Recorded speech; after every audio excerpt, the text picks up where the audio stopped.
በጣም ለመጠቀም ለማየት ስተቴን ለማድረግ ከዚህ በፊት ላሊበላን በተመለከተ የሰራሽው አንድ አነጋጋሪ ቪዲዮ ነበር። እንዴት ነው አሁን? ጭራሽ እኔ አላቅም ምንም ነገር እንደማላቅ ነው የተረዳሁት። ምክንያቱም ከመንፈሳዊ ህይወት ጋር የሚገናኝም ነገር ያለው አይመስለኝም ነበር እውነት ለመናገር።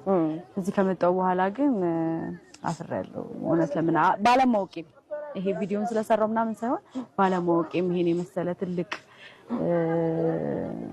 ቤተክርስቲያንን ባለማወቄ በጣም ፊል ያደረኩት። ከዚህ በፊት መተሽ አታውቂም ነበር? አላቅም ሰምቼ ማላቅ ስለሽ ላሊበላ ሲባል አውቃለሁ እንጂ መንፈሳዊ ምናምን እንደሆነ አላቅም። መንፈሳዊ እንደነበር አላቅም።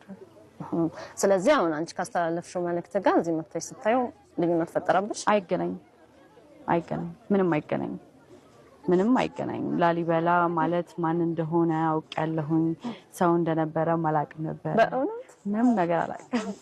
በቃ ልክ እንደ ጎጃም ጎንደር እንደሚባለው ላሊበላም እንደዛ አይነት ስም ነበር የሚመስለኝ እንጂ መንፈሳዊ አባት ሆኖ ትልልቅ ገዳማትን እየሰራ በመንፈስ ቅዱስ እየታገዘ ምናምን ጭራሽ አላቅም።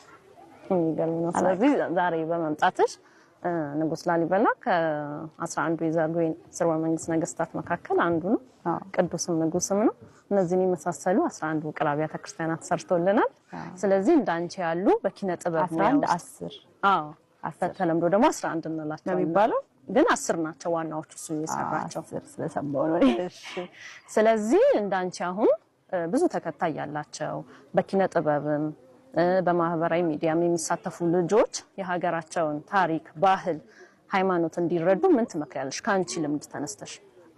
ግዴታ ስተት ሲፈጠር ሳይሆን ግዴታ ሄደን ማየት እንዳለብን ሀገራችንን ማወቅ እንዳለብን የስልጣኔ ቀደምት መሆናችንን ማወቅ እንዳለብን ነው የተረዳሁት እውነት ለመናገር።